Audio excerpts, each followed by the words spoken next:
ಜೈಲಿಗೆ ಬಂದ ಮೇಲೆ 10 ಕೆಜಿ ತೂಕ ಕಡಿಮೆ ಆಗಿದೆ, ಅದಕ್ಕೆ ಕಾರಣ ಏನು ಅನ್ನೋದನ್ನು ಕೂಡ ಉಲ್ಲೇಖಿಸಿ ದರ್ಶನ್ ಜೈಲಾಧಿಕಾರಿಗಳಿಗೆ ಪತ್ರ ಬರೆದಿದ್ರು.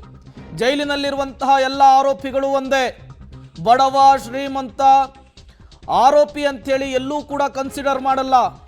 ಹಾಗಾಗಿ ಎಲ್ಲ ಕೈದಿಗಳಿಗೆ, ವಿಚಾರಣಾಧೀನ ಕೈದಿಗಳಿಗೆ ಯಾವ ರೀತಿ ನಡೆಸಿಕೊಳ್ಳಲಾಗುತ್ತೋ ಅದೇ ರೀತಿ ದರ್ಶನ್ ಅವರಿಗೂ ಕೂಡ ನಡೆಸಿಕೊಳ್ಳಬೇಕು ಅಂಥೇಳಿ ತಮ್ಮ ವಾದವನ್ನು ಮುಂದುವರಿಸ್ತಾ ಇದ್ದಾರೆ. ಅರೆಸ್ಟ್ ಆದ ಮೇಲೆ ಎಲ್ಲ ಆರೋಪಿಗಳು ಕೂಡ ಒಂದೇ, ಅದರಲ್ಲಿ ಸಿನಿಮಾ ಸ್ಟಾರು ಮತ್ತೊಬ್ಬರು ಯಾವುದೂ ಕೂಡ ಬರೋದಿಲ್ಲ. ಜೈಲಿನಲ್ಲಿರುವಂತಹ ಎಲ್ಲ ಆರೋಪಿಗಳು ಒಂದೇ ಅನ್ನುವಂತಹ ವಾದವನ್ನು ಮಂಡಿಸ್ತಾ ಇದ್ದಾರೆ. ಈಗ ದರ್ಶನ್ ಅವರಿಗೆ ಮನೆ ಊಟಕ್ಕೆ ಅವಕಾಶ ಕಲ್ಪಿಸಿದ್ರೆ ನಾಳೆ ಅದೇ ಕೊಲೆ ಪ್ರಕರಣದಲ್ಲಿ ಭಾಗಿಯಾದಂತಹ 15-16 ಜನ ಆರೋಪಿಗಳು ಕೂಡ ನಮಗೆ ಮನೆ ಊಟ ಬೇಕು ಅಂತೇಳಿ ಅರ್ಜಿಯನ್ನು ಹಾಕ್ತಾರೆ. ಉಳಿದ ವಿಚಾರಣಾಧೀನ ಕೈದಿಗಳು ಕೂಡ ಇದೇ ವಿಚಾರವನ್ನು ಪ್ರಸ್ತಾಪಿಸ್ತಾರೆ ಅನ್ನುವ ಅರ್ಥದಲ್ಲಿ ಮಾತನಾಡ್ತಾ ಇದ್ದಾರೆ. ಪ್ರತಿದಿನ ಮಾಂಸದ ಊಟ ಬೇಕು, ವಾರದಲ್ಲಿ ಒಮ್ಮೆ ಮಾತ್ರ ನಾನ್ ವೆಜ್ ಊಟವನ್ನು ಕೊಡಬಹುದು, ಅದು ಶುಕ್ರವಾರ ಮಾತ್ರ. ಪ್ರತಿದಿನ ಬಿರಿಯಾನಿ ತಿನ್ನಬೇಕು ಅಂದರೆ ಅದು ಹೇಗೆ ಸಾಧ್ಯ? ಇದು ಸಾಧ್ಯವಿಲ್ಲ. ಹೀಗಾಗಿ ಮನೆ ಊಟವನ್ನ ನೀಡಬಾರ್ದು ಅಂಥೇಳಿ ತಮ್ಮ ಪ್ರಬಲವಾದವನ್ನ ನ್ಯಾಯಾಧೀಶರ ಎದುರು ಮಂಡಿಸಿದ್ದಾರೆ SPP ಪ್ರಸನ್ನ ಕುಮಾರ್ ಅವರು. ಪ್ರತಿದಿನ ಮಾಂಸದ ಊಟಕ್ಕಾಗಿ ದರ್ಶನ್ ಅವರು ಕೇಳಿಕೊಳ್ತಾ ಇದ್ದಾರೆ. ಹಾಗಾಗಿ ಈ ಮಾಂಸದ ಊಟಕ್ಕಾಗಿ ಅವರು ಮನೆ ಊಟದ ಮೊರೆ ಹೋಗ್ತಾ ಇದ್ದಾರೆ. ದಯಮಾಡಿ ಅವಕಾಶವನ್ನು ಕಲ್ಪಿಸಿಕೊಡಬೇಡಿ. ದರ್ಶನ್ ಅವರಿಗೆ ಕೊಟ್ಟರೆ ಬೇರೆಯವರು ಕೂಡ ಅದೇ ರೀತಿಯಲ್ಲಿಯೇ ಕೇಳ್ತಾ ಬರ್ತಾರೆ, ಅದನ್ನು ಇತ್ಯರ್ಥ ಮಾಡೋದಕ್ಕಾಗೋದಿಲ್ಲ. ಹಾಗಾಗಿ ದಯಮಾಡಿ ದರ್ಶನ್ ಅವರಿಗೆ ಮನೆ ಊಟ, ಮನೆ ಹಾಸಿಗೆ, ಪುಸ್ತಕಗಳನ್ನು ಕೊಡಲಿಕ್ಕೆ ಅವಕಾಶ ಕಲ್ಪಿಸಿಕೊಡಬಾರ್ದು ಅಂತ ವಾದವನ್ನು ಮಂಡನೆ ಮಾಡಲಾಗ್ತಾ ಇದೆ. ನಾವು ಊಟವನ್ನು ಕೊಡಬೇಡಿ ಅಂತ ಎಲ್ಲೂ ಕೂಡ ಹೇಳ್ತಿಲ್ಲ. ಜೈಲಿನ ಮಾರ್ಗಸೂಚಿಯ ಪ್ರಕಾರ ದರ್ಶನ್ ಅವರಿಗೆ ಊಟ ಕೊಡಿ. ವರ್ಷ ಪೂರ್ತಿ ಮನೆ ಊಟವನ್ನು ನೀಡಲಿಕ್ಕೆ ಆಗೋದಿಲ್ಲ. ನಾವು ಊಟವನ್ನು ಕೊಡಬೇಡಿ ಅಂತ ಎಲ್ಲೂ ಹೇಳಿಲ್ಲ ಅನ್ನುವಂತಹ ವಿಚಾರವನ್ನು ಕೂಡ ಪ್ರಸ್ತಾಪಿಸ್ತಾ ಇದ್ದಾರೆ. ಜೈಲಿನ ಮಾರ್ಗಸೂಚಿ, ಕೈಪಿಡಿ, ಡೈರೆಕ್ಷನ್ಸ್ ಏನಿದೆ ಅದೇ ರೀತಿಯಲ್ಲಿಯೇ ಊಟವನ್ನು ಕೊಡಬೇಕು ಅಂಥೇಳಿ ವಾದವನ್ನು ಕೂಡ ಮಂಡಿಸ್ತಾ ಇರುವಂತಹದ್ದು. ಆರೋಗ್ಯ ಸಮಸ್ಯೆ ಇದ್ರೆ ಅಗತ್ಯವಿರುವಷ್ಟು ಆಹಾರವನ್ನು ಕೊಡಿ, ಸಾತ್ವಿಕ ಆಹಾರವನ್ನು ಕೊಡಿ, ಈ ಅಂಶವನ್ನು ಕೂಡ ಉಲ್ಲೇಖಿಸ್ತಾ ಇದ್ದಾರೆ.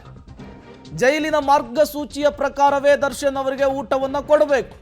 ದರ್ಶನ್ ಜೈಲಿನಲ್ಲಿರುವಂತಹ 4,000 ಜನರಲ್ಲಿ ಅವರು ಕೂಡ ಒಬ್ರು.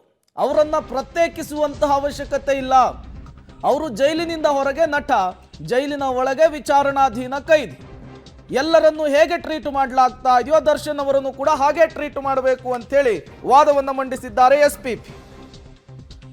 ಮತ್ತಷ್ಟು ಡೀಟೇಲ್ಸ್ ಕೊಡ್ತಾರೆ ನರಸಿಂಹಮೂರ್ತಿ, ಮತ್ಯಾವೆಲ್ಲ ಅಂಶಗಳು ವಿಚಾರಣೆಗೆ ಬರ್ತಾ ಇದೆ, ಏನೆಲ್ಲ ಅಂಶಗಳನ್ನು ಉಲ್ಲೇಖಿಸಲಾಗ್ತಾ ಇದೆ ಅಂತ?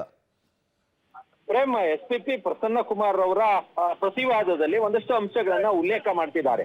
ಅಂದ್ರೆ ಜೈಲಿನಲ್ಲಿ ಇರ್ತಕ್ಕಂತಹ ಎಲ್ಲಾ ಆರೋಪಿಗಳು ಕೂಡ ಒಂದೇ. ಆತ ಬಡವ, ಆರೋಪಿ ಶ್ರೀಮಂತ, ಈ ತರಹ ಯಾವುದೂ ಇಲ್ಲ. ಆರೋಪಿ ನಟನ, ಸಾಮಾನ್ಯ ವ್ಯಕ್ತಿಯ ಇದ್ಯಾವುದು ಕೂಡ ಇಲ್ಲ. ವಿಚಾರಣಾಧೀನ ಕೈದಿಯೇ ನಮಗೆ ಹೊರತು ಬೇರೆ ಯಾವುದು ಕೂಡ ಅಲ್ಲ. ಹೀಗಾಗಿ ನಾವು ಊಟ ಕೊಡಬೇಡಿ ಅಂತ ಹೇಳ್ತಿಲ್ಲ, ಆದ್ರೆ ಮಾರ್ಗಸೂಚಿ ಪ್ರಕಾರ ಊಟ ಕೊಡಿ. ಯಾವ್ದಾದ್ರು ಆರೋಗ್ಯ ಸಮಸ್ಯೆ ಇದ್ರೆ ಅದಕ್ಕೆ ಎಷ್ಟು ಕೊಡ್ಬೇಕೋ ಅಷ್ಟೇ ಕೊಡಿ. ಮತ್ತೆ ವರ್ಷ ಪೂರ್ತಿ ಮನೆ ಊಟವನ್ನ ಕೊಡೋದಕ್ಕೂ ಕೂಡ ಬರೋದಿಲ್ಲ, ಅದು ಸಾಧ್ಯವಿಲ್ಲ. ಹೀಗಾಗಿ ನಟ ಆದ್ರೆ ಅವರು ಜೈಲಿಗೆ ಬರೋದಕ್ಕೂ ಮೊದಲು ಅವರು ನಟ, ಜೈಲಿನ ಒಳಗೆ ಬಂದಂತಹ ಸಂದರ್ಭದಲ್ಲಿ ಜೈಲಿನ ನಿಯಮಗಳೇನಿದಾವೋ ಅವುಗಳನ್ನ ಪಾಲನೆ ಮಾಡ್ಬೇಕು. ಅವರು ಜೈಲಿನ ಹೊರಗೆ ವ್ಯಾಯಾಮವನ್ನ ಮಾಡ್ತಿದ್ದೆ, ಕಸರತ್ತನ್ನ ನಡೆಸ್ತಿದ್ದೆ, ಜಿಮ್ ಅನ್ನ ಮಾಡ್ತಿದ್ದೆ ಅಂತ ಹೇಳಿದ್ರೆ ಇಲ್ಲಿ ಎಲ್ಲಾ ಸವಲತ್ತನ್ನ ನಾವು ಒದಗಿಸೋದಕ್ಕಾಗಲ್ಲ. ಅವರು ಪೌಷ್ಟಿಕಯುಕ್ತ ಆಹಾರವನ್ನ ಸೇವನೆ ಮಾಡ್ತಿದ್ರೆ ನಾವು ಜೈಲಿನಲ್ಲಿ ಪ್ರತಿದಿನ ಅವರಿಗೆ ಮಾಂಸದೂಟ, ಪ್ರತಿದಿನ ಬಿರಿಯಾನಿಯನ್ನ ಸಪ್ಲೈ ಮಾಡೋದಕ್ಕೆ ಆಗಲ್ಲ. ಹೀಗಾಗಿ ಇದಕ್ಕೆ ಅವಕಾಶವನ್ನ ಕೊಡಬಾರ್ದು ಅನ್ನೋ ನಿಟ್ಟಿನಲ್ಲಿ SPP ಪ್ರಸನ್ನ ಕುಮಾರ್ ಪ್ರತಿವಾದವನ್ನ ಮಂಡನೆ ಮಾಡ್ತಿದ್ದಾರೆ. ಓಕೆ, ಥ್ಯಾಂಕ್ ಯು ನರಸಿಂಹಮೂರ್ತಿ ತಮ್ಮೆಲ್ಲ ಮಾಹಿತಿಗಾಗಿ.